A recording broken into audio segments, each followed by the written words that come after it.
Welcome to Forbidden Planet TV. I'm Andrew Sumner, and I'm very pleased to have a recurring guest, a returning guest, recurring guest. Hey, you might be back later more in the future. Yeah. Talk more about Saint Bernards and dogs. A returning guest, the Mackenzi Lee. How are you, mate? Hello. I am happy to be with you once again. It is great to see you once again, and we're going to talk about one of my favourite topics, Marvel Comics, because you are 2/3 of the way through a 3-book Marvel Comics novel series that you began with Loki Where Mischief Lies, which is available from the links attached to this conversation, and Gamora and Nebula, Sisters in Arms, which is also available from the links attached to this conversation. So, Mackenzie, what can you tell me first about how you became involved with Marvel? Oh, through good luck, primarily. I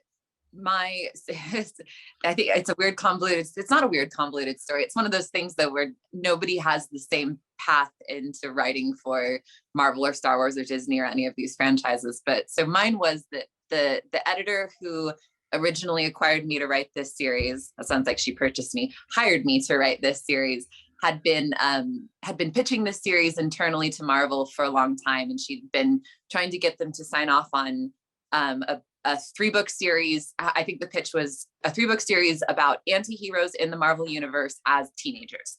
So sort of younger in their timeline than we've seen them before, because we don't in the comics see a lot of these characters as teenagers and as young people, other than in like flashbacks or maybe brief moments, or we have like kid Loki who's lived 1,000 years but looks like a child. And so she wanted to get this book series going, and it got greenlit.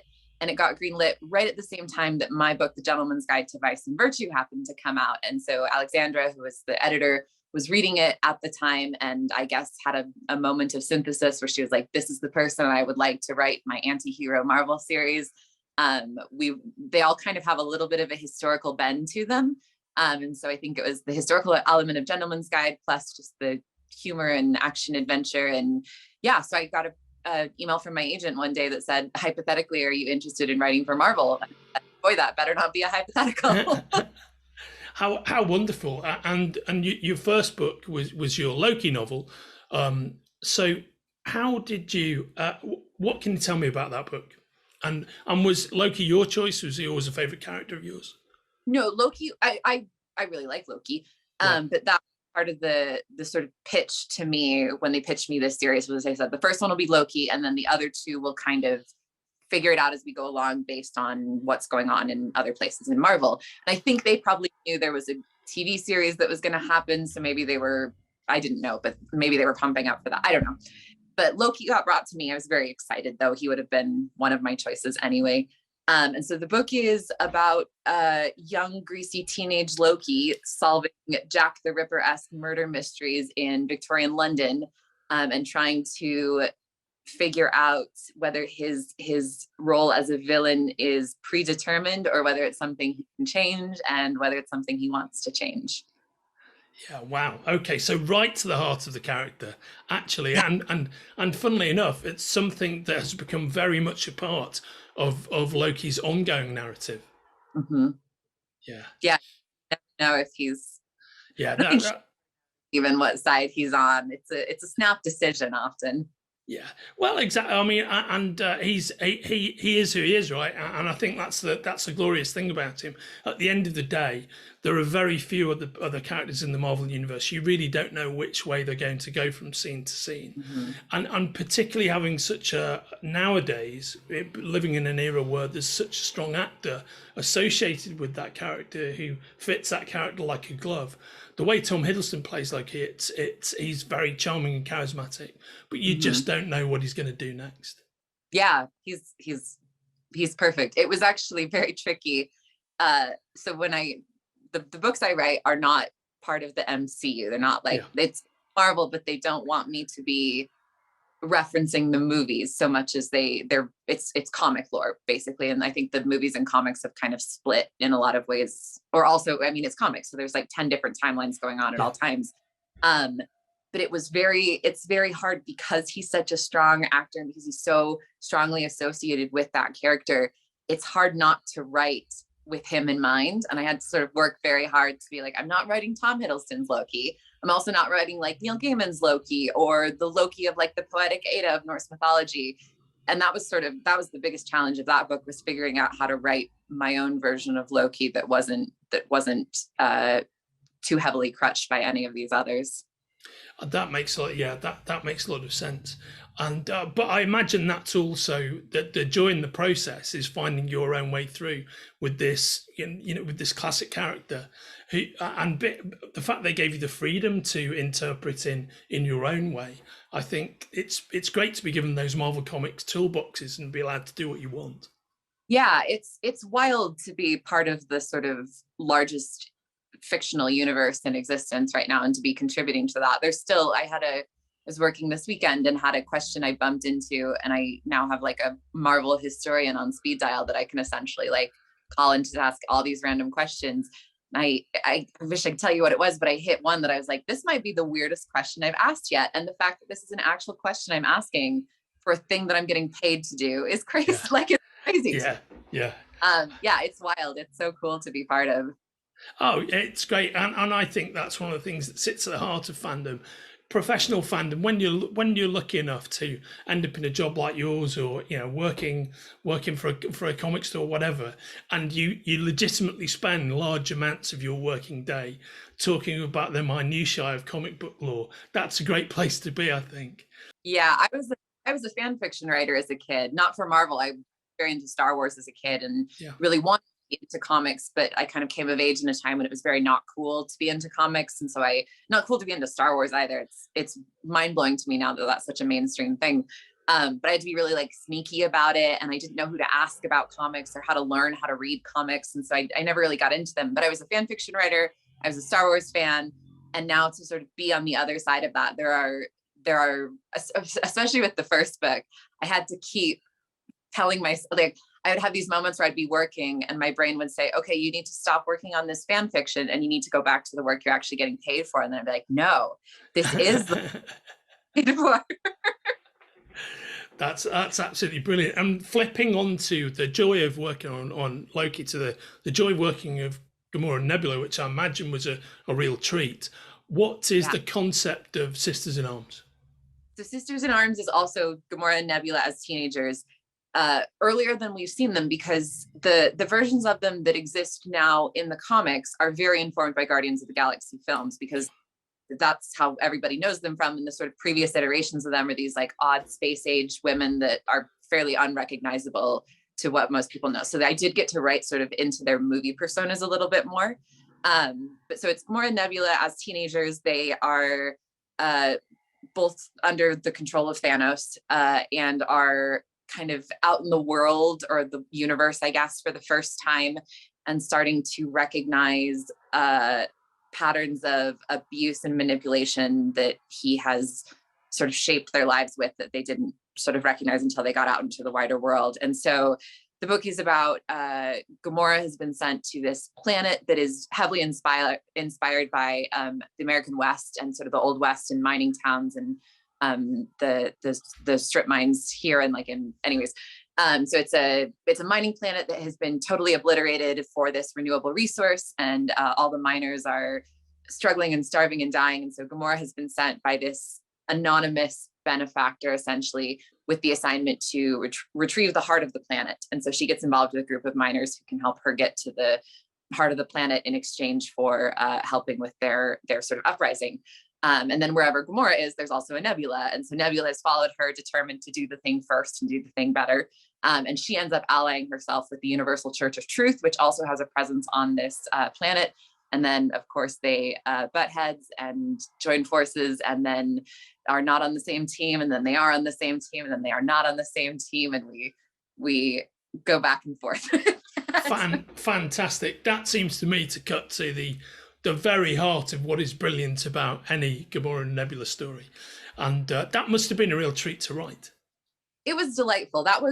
I think Loki, the character, came with a lot of pressure because he has such a strong fandom, because Hiddleston has such a strong fandom. And people, it felt like they were coming to the book with a lot of preconceived notions. And so I had a lot of noise in my head and just like general stress too, because it was like the first time I was doing the Marvel stuff, and I was like, oh, I got to do this right. I got to stick the landing. I got to make them like me. So let me do this again. And Gamora and Nebula, I think, because they're characters that just have less of a rabid fan base. It felt like there was a little bit more freedom. I didn't feel so kind of trapped by the fandom. I really love the fandom. I sound like I'm being disparaging, but it's a weird pressure, especially with Loki. And I'd also never done a purely sci-fi novel. And in spite of the fact that this book is very sort of space Western, like I drew from Firefly and Dune and Mad Max and all these things I really, really love. And doing a sci-fi I had such a wonderful time doing it, because doing historical fiction, I'm so used to every like 3 words I have to pause and be like, okay, so what kind of cutlery would they have had at this table? How do you order at a bar in the 18th century? Do you go up to the bar? Do they come to you at this table? Okay, also, does this word exist in the 18th century? And in sci-fi, I'd be like, I can just make all this up. It was incredibly liberating. I'm sure. And if Sisters in Arms is where Mad Max meets Dune meets Firefly with Gamora and Nebula, that's a pretty amazing place to be. It's not so much the plot of those, it's just sort of the aesthetic. Yeah, of course. Yeah.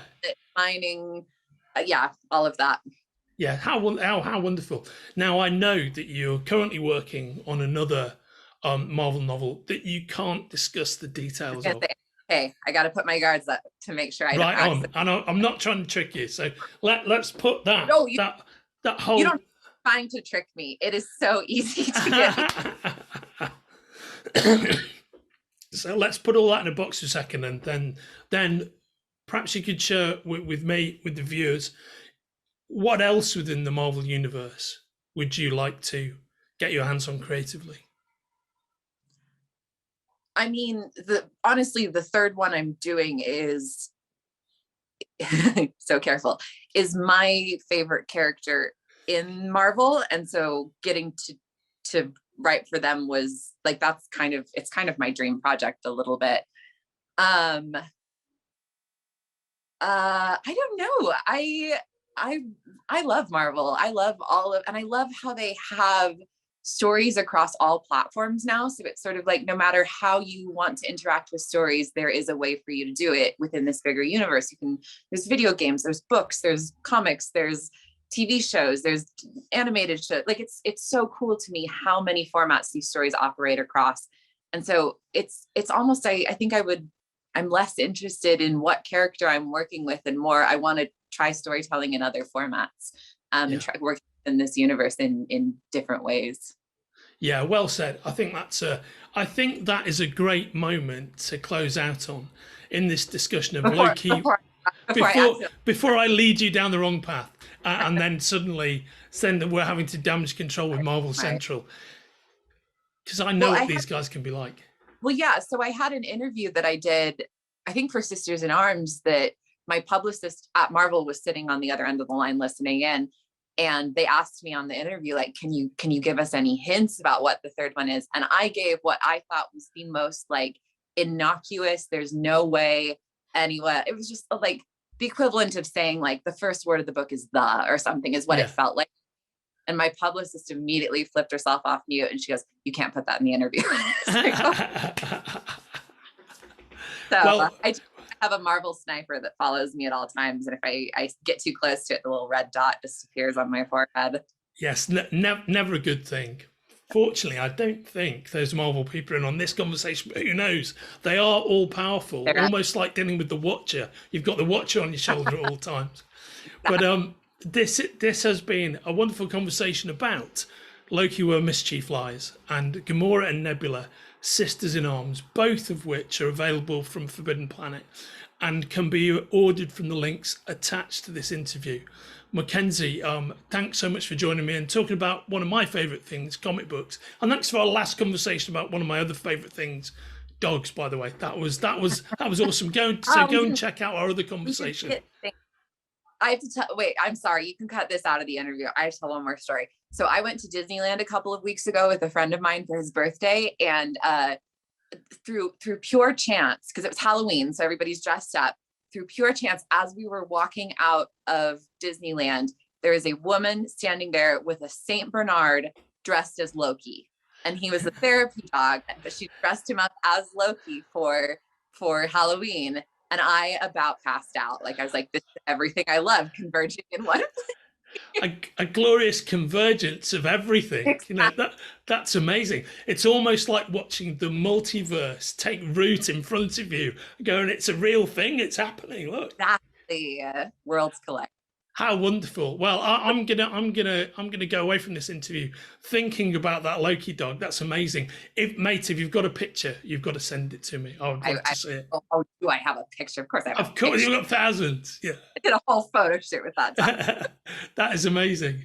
And on that canine Loki note, Mackenzie, it's always great to see you. Thanks so much for joining us. You as well. Back, always happy to come back and talk more once we can actually talk about what number 3 is. I would love to chat with you about number 3 when you can talk about it. That would be lovely. Yay. Take care of yourself, mate. I'll see you soon. Bye. If you're enjoying watching Forbidden Planet TV and you're enjoying watching us talk to the world's most interesting and accomplished filmmakers, authors, artists, musicians, creators, subscribe right here. See you soon.